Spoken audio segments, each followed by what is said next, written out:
Do we use games merely as a tool for ego gratification? The ID, ego, and superego are the three parts of the psychic apparatus defined in Sigmund Freud's structural model of the psyche.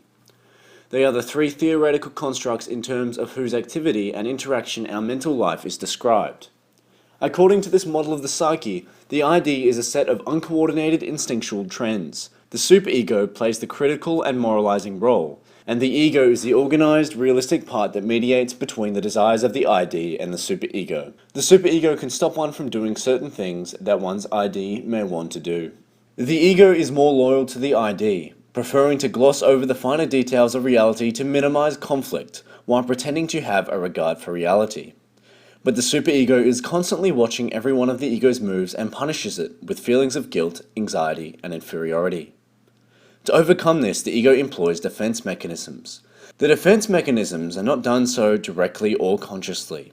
They lessen the tension by covering up our impulses that are threatening. Ego defense mechanisms are often used by the ego when ID behavior conflicts with reality, and either society's moral norms and taboos, or the individual's expectations as a result of these internalized morals, norms, and taboos. As video games become more and more intertwined with the internet, they are becoming less video games and more becoming ego games. But is this any different from the past? Single-player games revolve very much on the player buffing his ego.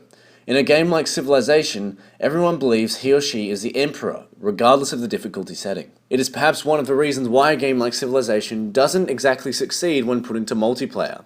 With most single-player games, when we beat it we feel like we are awesome. In online multiplayer, no one ever loses.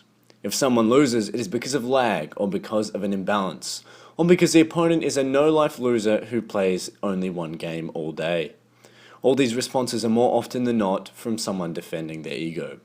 Video games, like many works of fiction, often center around a protagonist which is the idealized and masked embodiment of the creator. This protagonist is of central significance and importance to the happening of events. If you need more examples, look at Master Chief, Harry Potter, or Captain America, just to name a few characters that embody this loser-gone hero motif. Games tell you that you're the only one who really matters.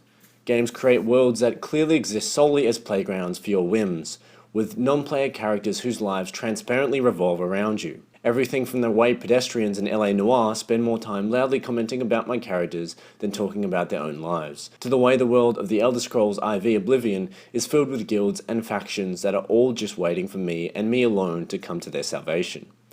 Yes, there are other characters in these worlds, but the games want you to know that these are your worlds, and that those other characters exist for your sake, not their own. Of course, game narratives that justify your function as the hero have been around since the simplest stories started making their way into video game instruction manuals. But over time, I've come to think that a steady diet of games that work to centralize your experiences to such a degree that you feel like far and away the most important person in the game's world may not be the healthiest thing for a developing ego structure. Video games may be raising a new generation of heavily egocentrically minded human beings.